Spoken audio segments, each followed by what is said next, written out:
बहुत समय पहले कांचीपुरी नामक नगर में यशकेतु नामक एक पराक्रमी और प्रसिद्ध राजा राज करता था। वह दानी, वीर और प्रजा का प्रिय था। उसके दरबार में बड़े बड़े विद्वान और वीरों की भरमार थी। राजा यशकेतु के राज्य में कोई दुखी न था। लोग उसे देवता के समान मानते थे। परंतु राजा यशकेतु का एक बड़ा दुख था। उसके पास कोई संतान नहीं थी। राजा और रानी ने संतान प्राप्ति के लिए कई यज्ञ किए, तप किया। अंततः ईश्वर की कृपा से उनके यहाँ एक सुंदर, गुणवान और तेजस्वी पुत्र पैदा हुआ। राजा ने उसका नाम चंद्रशेखर रखा। चंद्रशेखर की शिक्षा और वीरता। चंद्रशेखर बड़ा होकर अत्यंत वीर, बलवान और बुद्धिमान बना। उसने युद्ध कला, शास्त्र और राजनीति में निपुणता प्राप्त की। उसके रूप और तेज की चर्चा दूर दूर तक फैलने लगी। उसी राज्य में एक सुंदर और विदुषी राजकुमारी थी, मालविका। वह अपनी सुंदरता और गुणों के कारण सभी राजकुमारों के लिए आकर्षण का केंद्र थी।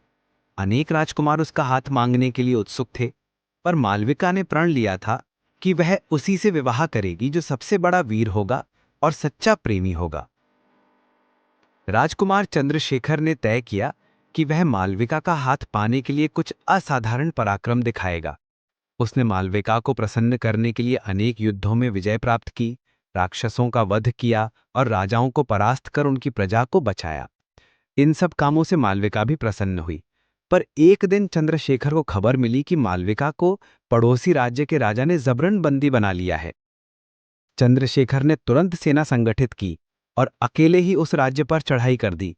उसने अपने पराक्रम से दुश्मन राजा को पराजित किया और मालविका को मुक्त कराया। मालविका ने राजकुमार चंद्रशेखर को देखा तो भाव विभोर हो गई। उसने अपने मन में निश्चय कर लिया कि वह उसी से विवाह करेगी जिसने उसके लिए प्राणों की बाजी लगा दी।